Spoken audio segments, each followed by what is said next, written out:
नमस्कार विद्यार्थियों, मैं प्रमोद शर्मा आपके एलडीसी, आरएएस, फर्स्ट ग्रेड इन सभी के एग्ज़ाम्स में आने वाली जनरल साइंस से संबंधित तथ्यों पर हम डिस्कस कर रहे थे।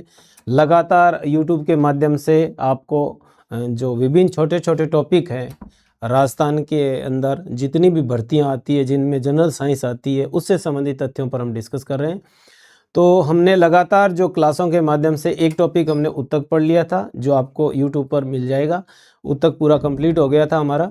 और इसी के साथ में हम जो आज हम पढ़ने वाले हैं वो ये है कि लेंस से संबंधित जो शब्दावली है उन पे डिस्कस करेंगे। फिर अगले वीडियो के माध्यम से हम ये पढ़ेंगे कि प्रतिबिंब कैसे बनता है, कहाँ बनता है और किस प्रकार बनता है, ये जो है वो डिस्कस करेंगे। सबसे पहले हम आज पढ़ेंगे लेंस की शब्दावली। लेंस की शब्दावली।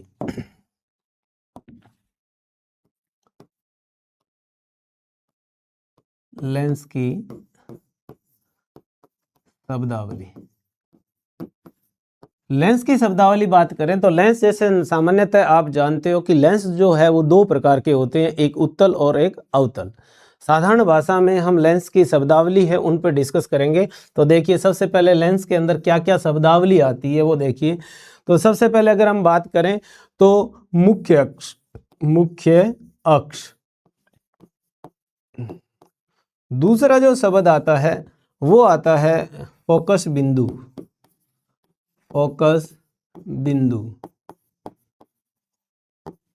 फिर आ जाता है प्रकाश बिंदु, प्रकाश बिंदु। फिर आ जाता है अगला जो चौथा है वो फोकस दूरी, फोकस दूरी। फिर आ जाता है वक्रता पृष्ठ, वक्रता पृष्ठ या वक्र पृष्ठ, वक्रता त्रिज्या, वक्रता त्रिज्या। ये कुछ मुख्य मुख्य शब्द हैं। इनको पढ़ने से पहले हम मुख्य रूप से ये चीज देखें कि लेंस होता क्या चीज है एक्चुअल में। लेंस, लेंस एक्चुअल में खोखले गोले का एक हिस्सा होता है और जिसके दो पृष्ठ होते हैं। तो अगर मैं बात करूं खोखले गोले की, तो जैसे मान लीजिए एक खोखला गोला ये है और एक खोखला गोला ये दूसरे वाला, हम अलग कलर से कर लेते हैं। एक खोखला गोला मान लीजिए ये है, ये दो। एक आ जाता है वक्रता केंद्र, वक्रता केंद्र। इतने कुछ जो है वो ये इसके अंदर शब्दावली आती है। तो हम बात कर रहे थे वक्रता केंद्र, लेंस और शब्दावली से संबंधित। तो देखिए, इसके अंदर अगर हम बात करें तो किसी भी खोखले गोले का जो केंद्र होता है, अब ये इसमें जो बीच का जो बना है ये जो है वो लेंस की तरह व्यवहार करेगा। तो इसके अंदर जो ये मुख्य बिंदु है वो ही इस लेंस के लिए क्या कहलाता है, वक्रता केंद्र कहलाता है। लेंस का वक्रता केंद्र जो होते हैं वो दो होते हैं, इन्हें C1 और C2 से दर्शाते हैं। अब कई विद्यार्थी इसमें उलझ जाएंगे कि C1 जो है वो इसको C1 क्यों कहा, इसको C2 क्यों कहा। तो जिधर से प्रकाश आता है उसको पहला वक्रता केंद्र कहते हैं, इसे C से प्रदर्शित करते हैं। जिधर से प्रकाश अपवर्तित होकर निकलेगा उस हिस्से के केंद्र को बोलेंगे C2। तो ये तो हो गए C1 और C2। यानी इसके अंदर अगर हम बात करें तो वक्रता केंद्र जो है वो क्या परिभाषा कहेंगे वक्रता केंद्र की। तो देखिए, वक्रता केंद्र की अगर हम बात करें तो वक्रता केंद्र, पहला जो शब्द निकल के आया वो है वक्रता केंद्र। तो वक्रता केंद्र क्या होता है, तो कहेंगे खोखले गोले का केंद्र ही लेंस के लिए वक्रता केंद्र होते हैं, वक्रता केंद्र होते हैं। इन्हें क्रमशः C1 व C2 से दर्शाते हैं, C1 और C2 से दर्शाते हैं। तो जैसे देखिए इसके अंदर हमने ये अभी बनाया था कि ये वक्रता केंद्र पहला हो गया और ये दूसरा वक्रता केंद्र हो गया, तो ये C1 है और ये C2 है। तो ये तो बात हुई वक्रता केंद्र की। तो वक्रता केंद्र किसे कहते हैं, मैं उम्मीद करता हूं कि आप समझ गए होंगे। वक्रता केंद्र, गोले का केंद्र ही लेंस के लिए वक्रता केंद्र होते हैं और ये दो होते हैं, C1 और C2 से इन्हें दर्शाते हैं। तो वक्रता केंद्र का मतलब C1 व C2। अब दूसरा जो शब्द आता है वो आता है मुख्य अक्ष। मुख्य अक्ष, तो मुख्य अक्ष की अगर हम बात करें तो अभी हमने 2 पॉइंट निकाले थे, एक तो निकाला था C1 और एक दूसरा पॉइंट हमारे पास निकल के आया था वो C2। तो देखिए वक्रता केंद्र के बाद मुख्य अक्ष की अगर परिभाषा की बात करें तो कैसे बनेगी, तो ये जो C1 और ये C2 है यानी ये वक्रता केंद्र है। तो वक्रता केंद्रों को मिलाने वाली सीधी काल्पनिक रेखा, सीधी काल्पनिक रेखा, वक्रता केंद्रों को मिलाने वाली सीधी काल्पनिक रेखा ही मुख्य अक्ष कहलाती है। इसके लिए कोई सिंबल नहीं बना हुआ। तो आप देखिए इस डायग्राम के अंदर अगर हम देखें तो ये जो मैं अलग कलर से लेके रेखा जा रहा हूं यही क्या होगी, वक्रता मुख्य अक्ष कहलाएगी। तो मुख्य अक्ष का मतलब आप समझ गए होंगे। वक्रता केंद्रों लिखा मैंने, यानी C1 व C2 को मिलाने वाली सीधी काल्पनिक रेखा क्या कहलाती है, वक्रता केंद्र को मिलाने वाली सीधी काल्पनिक रेखा ही मुख्य अक्ष कहलाती है। इसके बाद में हम बात करें अन्य की, यानी फोकस दूरी की या फोकस बिंदु की। इन दोनों को हम एक साथ ही पढ़ते हैं। फोकस बिंदु, इसी के साथ में हम पढ़ लेंगे प्रकाश बिंदु, और इसी के साथ में पढ़ेंगे हम फोकस दूरी।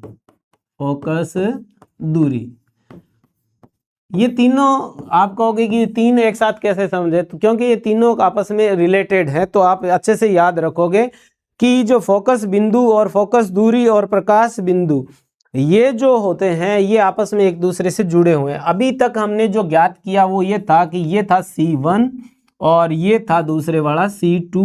ये तो थे वक्रता, मैं दोनों को यहाँ एक साथ दोबारा याद रहे आपके इसलिए लिख देता हूं, वक्रता केंद्र।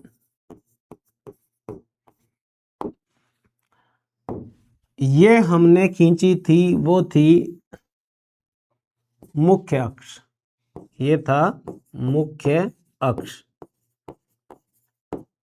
अब हम सबसे पहले एक चीज देख लेते हैं। अगर मान लीजिए लेंस के हिसाब से हम इमेजिन करें और लेंस को ऐसे माने कि ये लेंस है, मान लीजिए ये लेंस है, कोई लेंस, और इस लेंस को हम ये मान सकते हैं ये उत्तल भी है और ये अवतल भी है। कोई सा भी लेंस है, उत्तल और अवतल दोनों में से कोई सा भी लेंस हो, इसको मान लेते हैं हम लेंस। तो देखिए सबसे पहले अगर हम बात करते हैं फोकस बिंदु की, तो फोकस बिंदु की अगर हम बात करें तो आप देखोगे कि भी मुख्य अक्ष के समानांतर जो भी प्रकाश की किरण आएगी, ये मान लीजिए मुख्य अक्ष के समानांतर प्रकाश की किरण आ रही है। ये प्रकाश की किरण जब यहाँ एक घटना घटती है जिसे कहते हैं अपवर्तन, तो ये अपवर्तन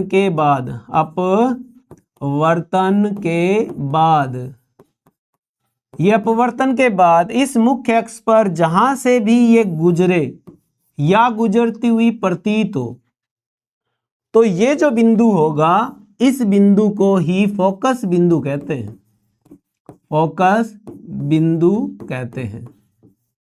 और फोकस बिंदु को हमेशा कैपिटल F से दर्शाया जाता है। तो ये प्रकाश की किरण चाहे इधर से आए फिर भी इधर से निकलेगी, यानी मुख्य अक्ष के समानांतर जब प्रकाश की किरण आती है और वो अपवर्तन के बाद मुख्य अक्ष पर जिस भी बिंदु को काटते हुए गुजरेगी उस बिंदु को फोकस बिंदु कहते हैं और इसे F से शो करते हैं। मेरे हिसाब से आपको बात समझ में आ गई होगी। अगर मैं इसको नंबर 1 दूं तो ये जो परिभाषा बनी है ये इस डायग्राम से संबंधित होगी। अब बात करते हैं हम प्रकाश बिंदु की। तो प्रकाश बिंदु कहाँ बनता है उसको भी आप समझिए। प्रकाश बिंदु की अगर हम बात करें, मान लीजिए ये कोई लेंस है, चाहे वो उत्तल है चाहे अवतल है, इस लेंस के ठीक बीच में से और मुख्य अक्ष के ऊपर से एक प्रकाश की किरण ऐसे आई और इसमें से गुजर जाए और उसमें किसी प्रकार का भी विचलन नहीं हो, अपवर्तन के बाद भी इस बिंदु जो ठीक ये बीच में सेंटर में बिंदु है, इस बिंदु में से गुजरेगी और बगैर मुड़े सीधी निकल जाए, तो ये बिंदु जो होता है इसको O से प्रदर्शित करते हैं और इसे ही प्रकाश बिंदु कहते हैं। प्रकाश बिंदु। तो अब आप देखिए प्रकाश बिंदु की अगर हम बात करें तो आप इसको स्क्रीनशॉट ले लोगे, बाद में जाके परिभाषा जो है वो आपको लिखने में दिक्कत नहीं आए। तो प्रकाश बिंदु क्या होता है, तो मुख्य अक्ष पर लेंस के ठीक बीच में, तो आपसे पूछे कि प्रकाश बिंदु कहाँ होगा, तो दो बातें याद रखनी, एक तो मुख्य अक्ष पर होता है और लेंस के ठीक बीच में होता है, जिसमें से गुजरने वाली जो प्रकाश की किरण है वो बिना मुड़े सीधी निकल जाती है और जिस भी बिंदु में से निकलेगी इस बिंदु को क्या बोलते हैं, प्रकाश बिंदु बोलते हैं। और प्रकाश बिंदु जो होता है उसे O से दर्शाते हैं। तो फोकस बिंदु को तो कैपिटल F से दर्शाते हैं, प्रकाश बिंदु को O से दर्शाते हैं। अब बात रही तीसरी, फोकस दूरी। अगर हम बात करें फोकस दूरी की, तो फोकस दूरी जो होती है वो O से F के बीच की दूरी होती है, के बीच की दूरी। अगर आप इसको शब्दों में बांधें तो ऐसे कहेंगे कि प्रकाश बिंदु से फोकस बिंदु के बीच की दूरी कहलाती है फोकस दूरी। तो मैं दोबारा रिपीट करूं इन 3 शब्दों को, मुख्य अक्ष के समानांतर आने वाली प्रकाश की किरण अपवर्तन के बाद मुख्य अक्ष को जिस भी बिंदु से काटते हुए गुजरे उस बिंदु को कहेंगे फोकस बिंदु। प्रकाश बिंदु, लेंस के ठीक बीच में मुख्य अक्ष पर स्थित वो बिंदु जिसमें से प्रकाश की किरण निकलते समय बिना मुड़े सीधी निकल जाए तो वो बिंदु कहलाता है प्रकाश बिंदु। अब फोकस बिंदु और प्रकाश बिंदु के बीच की जितनी दूरी होगी वो दूरी कहलाएगी फोकस दूरी, और फोकस दूरी को हमेशा स्मॉल f से दर्शाते हैं। 3 शब्द हमने अभी और सीखे, फोकस बिंदु, प्रकाश बिंदु और फोकस दूरी। अब आगे की देखिए, आगे और कौन से शब्द रह जाते हैं, अपने बात कर रहे थे पहले शुरुआत के अंदर जब हमने लिखे थे। एक तो मुख्य अक्ष था, ये हो गया हमारा, फोकस बिंदु हो गया, प्रकाश बिंदु हो गया और फोकस दूरी होगी, वक्रता केंद्र हो गया। अब बच जाता है वक्रता त्रिज्या और वक्रता पृष्ठ। अब आप देखिए वक्रता त्रिज्या, वक्रता केंद्र से वक्रता पृष्ठ तक की दूरी, या इधर से मापेंगे तो यहां से यहां तक की दूरी, या यूं कह सकते हैं गोले की त्रिज्या ही लेंस के लिए वक्रता त्रिज्या होती है। इसी तरह से अगर हम बात करें वक्रता पृष्ठ की, इस लेंस को अगर मैं ये यहां निकालूं तो आप देखोगे कि जो ये पृष्ठ बना है ये एक वक्रता पृष्ठ है और दूसरे वाला दूसरा वक्रता पृष्ठ है। गोले का वह हिस्सा जो लेंस की तरह व्यवहार करता है वही पृष्ठ उसके लिए वक्रता पृष्ठ कहलाता है। वक्रता पृष्ठ भी 2 होते हैं, एक प्राथमिक वक्रता पृष्ठ और एक द्वितीयक वक्रता पृष्ठ। जिधर से प्रकाश आता है वो प्राथमिक और जिधर से प्रकाश अपवर्तित होकर निकलता है वो द्वितीयक होता है। तो इस तरह से हम कह सकते हैं कि लेंस में 2 होते हैं, वक्रता पृष्ठ लेंस में 2 होते हैं। तो आज की क्लास के माध्यम से हमने ये लेंस की जो शब्दावली थी वो पढ़ी, मैं एक बार समराइज कर देता हूं। मुख्य अक्ष, किसी भी लेंस के अंदर वक्रता केंद्रों को मिलाने वाली सीधी काल्पनिक रेखा मुख्य अक्ष कहलाती है, जो कि हमने डायग्राम में अभी थोड़ी देर पहले ही डिस्कस की। मुख्य अक्ष, वक्रता केंद्रों को मिलाने वाली सीधी काल्पनिक रेखा जो है वो मुख्य अक्ष कहलाती है। फिर हमने वक्रता केंद्र से भी बातचीत करी, तो उसमें हमने ये देखा कि लेंस का जो वक्रता केंद्र होता है वही गोले का जो वक्रता केंद्र होता है वही लेंस का वक्रता केंद्र कहलाता है। इसे C1 और C2 कहते हैं। इसी तरह से अगर हम बात करें, ये 3 शब्द हमने इकट्ठे पढ़े थे, फोकस बिंदु, प्रकाश बिंदु और फोकस दूरी। तो फोकस बिंदु क्या होता है? जब कोई प्रकाश की किरण मुख्य अक्ष के समानांतर आए, अपवर्तन के बाद जिस भी बिंदु को काटते हुए गुजरे, वो बिंदु क्या कहलाता है? फोकस बिंदु। लेंस के ठीक बीच में मुख्य अक्ष पर स्थित वो बिंदु जिसमें से प्रकाश की किरण बिना मुड़े सीधी निकल जाए, ये बिंदु जो मुख्य आया, यही प्रकाश बिंदु होता है। और तीसरा था फोकस दूरी।